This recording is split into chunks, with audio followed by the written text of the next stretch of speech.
So we're Chafam at base 20b. Before we continue, I just want to make note of an email Rabbi Gimple sent me. And it raises a very good point, which is that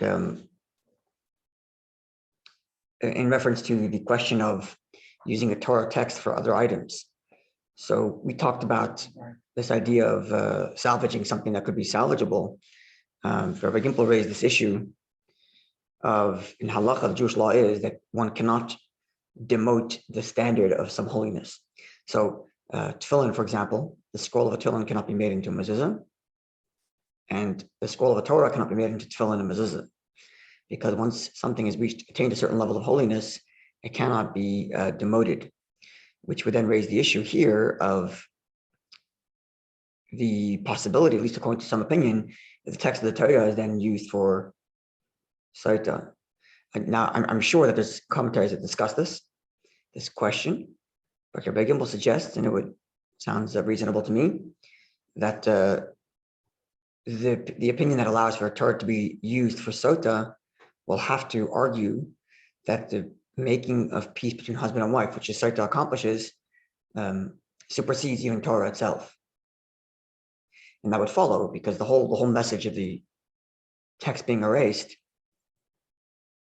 right, is this idea God's demonstrating that he's allowing his own name to be erased for the sake of making peace between husband and wife. Now, if God himself is allowing for his own name to be erased, would that not indicate a certain precedence even over the text of the Torah? I mean, that's the whole point, right? So that's an interesting point that is relevant. So I thought I would share it. So thank you, Rabbi, for that. It's funny how that's a good point. I think also it's not in the main text of the Gemara. Yeah. Right. No, and the idea of that you can't demote is something I knew. I just don't know why it didn't come to me. But it's a good point. So thank you. Okay, so we are the Gemara established like this. There are two opinions about whether a Sotah scroll written for one woman can then be transferred to use for another. The sages versus Rabbi Achi bar Yoshia. Rabbi Achi bar Yoshia says, yes, you may take the text of one Sotah water and transfer it to another, the text of the Sotah scroll and transfer it to another. Let's say they wrote a text with the intention that it be erased for a certain woman, and that woman backed out, and now they have this extra text. Achi bar Yoshia allows for that to be used for the next woman who might be a Sotah. Whereas the sages say no. That's what's relevant to our discussion here. Bar Yoshi? Look at how they put the vowels there, but it's Yoshia, I think. Where at the top, right? So it would be, there's a number of times you see it there. Achi bar Yoshia, it's Yud, Aleph, Shin, Yud, Hey. How do they put the vowels there? I'm looking at the top of the 20b. 20B. It's the third down from the top of the page. Oh, third down. Yeah. Comes up a few times. So. Achi bar Yoshia. Yeah. No, that's nonsense. You see it? Yeah. Have a look.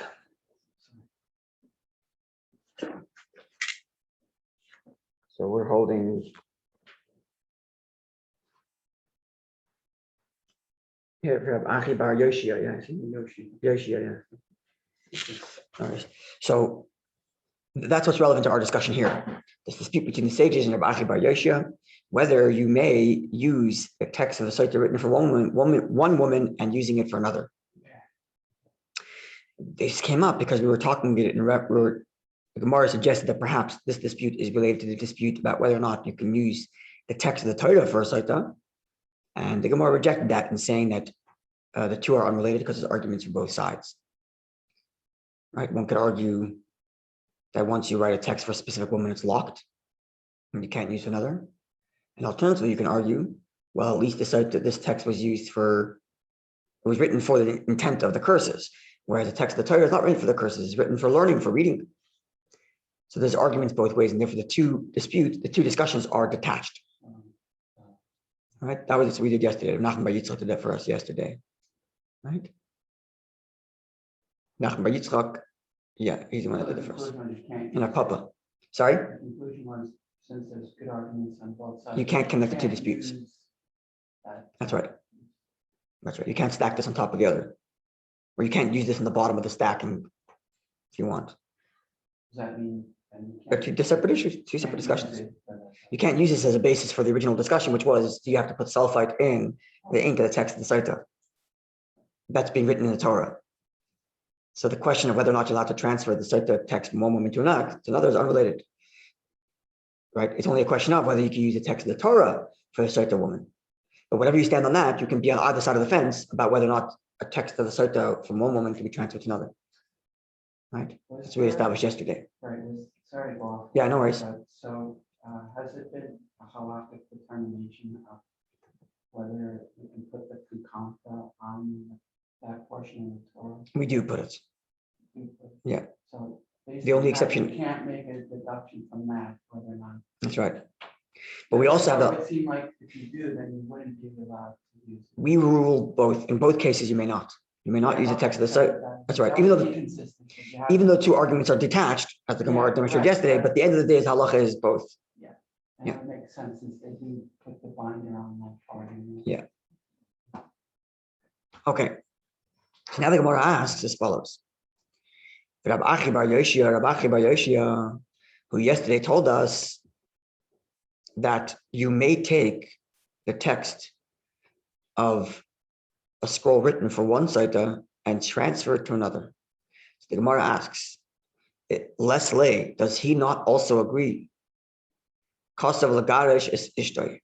If a person wrote the text of a divorce paper, Gett, the nimlach, and he changed his mind, decided he doesn't want to divorce her. But now he has a paper here, beautifully written, with his name, with his wife's name, and the city they live in. Those are the three identifying items written in the Gett. What are the three again, sorry? His name, her name, and the city. The city they're in, identifying markers of where they are. So the Gemara says, so the halacha is that if a person did this, wrote a divorce paper for his wife, and then changed his mind, and then Matzo ben Iroi, he found another guy who lives in a city, and he tells him, look, take this paper from me. Shmi kishimcha, my name is like your name. Mishem ishti kishem ishtecha, and my wife's name is the same thing as your wife's name. So here, use the paper. I'm not using it anymore. We're staying married. We worked it out. You take it. You use it. Same city, same name. And he has the same name as him. Yeah. It's not so uncommon. Joe Smith. We don't even do last names in the Gett. Huh? We don't even do last names in the Gett. Oh. Yeah, but think of Chabad. How many? Oh, they do a son of daughter. That's right. How many people in Chabad are named Menachem Mendel? Hundreds, thousands. How many are named Chaim Wishka? Hundreds, thousands. Chana, Lev Yitzchak. This is common in Chabad name. There's those communities that have shared names and found somebody else in a city. It doesn't seem a very good identifier. So the halacha is actually that if you know in the beginning that there's more than one person that has those names, you'd add a third generation. Third generation. Which we made. That's right. So and so, Ben so and so, Ben so and so. Whatever. The halacha of that is not relevant right now. The point is, I know. Yeah. That's right. The point is, partial lagarish boy. It's forbidden to use that text. So the Gemara is asking, does Rabbi Bar Yoshia not hold of this? Because he's of the view that you can take the Sotah text from one woman and pass it to another, which seems that in his mind, we don't have exclusivity on a text that happens to be attached to one person. So does that logic apply universally? That it would apply also to the law of the Sotah. That if a person wrote the Sotah with the law of a Gett, person wrote a divorce for his own wife, and somebody else has the same name, same wife's same name, and in the same city, can he hand him the paper for him to use? Yeah, he's in the hot seat now. But does he not agree with that? Right. Says the Gemara Amri, we can say in response as follows: Hasam, there with the law of the divorce, the verse explicitly states, because of law Amarachmana. Torah says, write for her. And therefore, Ba'inan, we require ksiva, that it be written, lishma, for the name of her, for her name, for it has to be written on behalf of him and behalf of her. So the actual scribe has to have in mind, I'm writing it for so and so and so and so.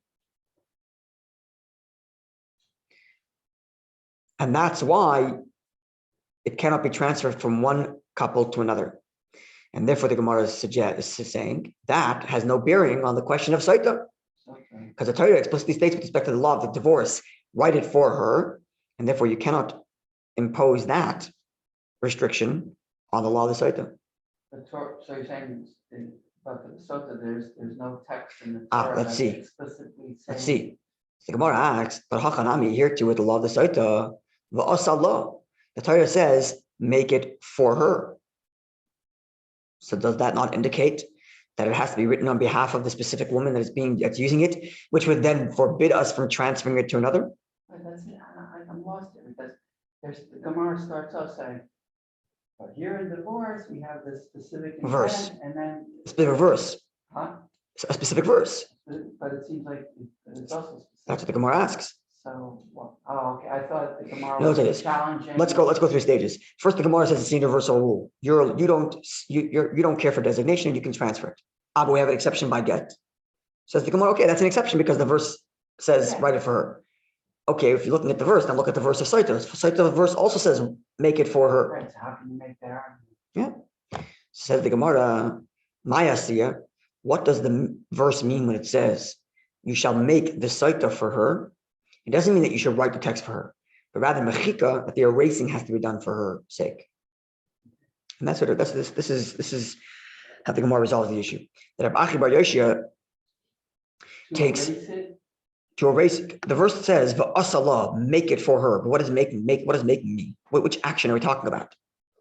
So make it for her. That's right. When it comes to the site that says write it for her, so the writing's got to be done for her. When it comes to the site that says make it for her or do it for her, which action? So says Rabbi would argue that when the verse says that it has to be done for her, it's not talking about everything, including the writing. It's talking specifically about the erasing. So the erasing has to be done with the intent that it's for this specific woman. And once it's been erased for a specific woman, you can't then take the water and give it to somebody else. But as for the text and the writing, that does not have to be written for anybody specifically. And therefore, if it's written for one woman and that woman backs out, we can still use that text to give it to somebody else. So this is the Gemara's closing the discussion on this issue of writing it on behalf of a specific woman. Clear? Yeah, I'm just trying to think back to the earlier arguments where it was deadlocked. There was the question of whether you can mix it if you mixed up one woman's water with another woman. If they got mixed up, right? That was the discussion there. No, that too. I was just thinking of just the recent one about transferring the scroll. Yeah. But I guess that was not. Rabbi Bar Yoshia is okay with that, transferring of the scroll. Because he's not of the view that it has to be written specifically for someone. He might be of the view that it has to be written specifically for cursing rather than using a Torah text, but he's certainly not of the view that it has to be written for someone specifically. And therefore, even if it's written for a woman, it can be used for somebody else. And as for the verse which says you have to do it for her, indicating that there has to be intent for whom you're doing it, that says Rabbi Bar Yoshia specifically referring to the erasing, not the writing. Whereas when it comes to a divorce paper, the verse explicitly states, Kasav law, write it for her. And therefore, the writing with respect to the divorce paper must be done for a specific woman. And Rabbi Bar Yoshia would agree that you can't transfer. Right. Sorry? The erasing and drinking has to be specific. Well, the drinking, she's drinking, so that's the erasing, right?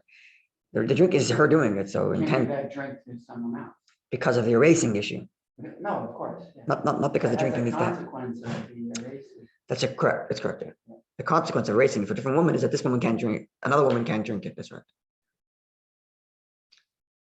Okay. Okay, we'll stop over here. And God willing, tomorrow we'll get into discussion of her demise, when that happens and how that happens. And we're going to discuss a little bit of the issue of merit that would postpone her demise. And we're going to discuss again as well after that, what happens once she dies. We learned that we have to take her out of the temple. And the Gemara is going to discuss exactly what level of impurity are we concerned about with her dying in the temple. That we'll get to, God willing, tomorrow. She already is in the women's courtyard. She's already in the women's. That's right.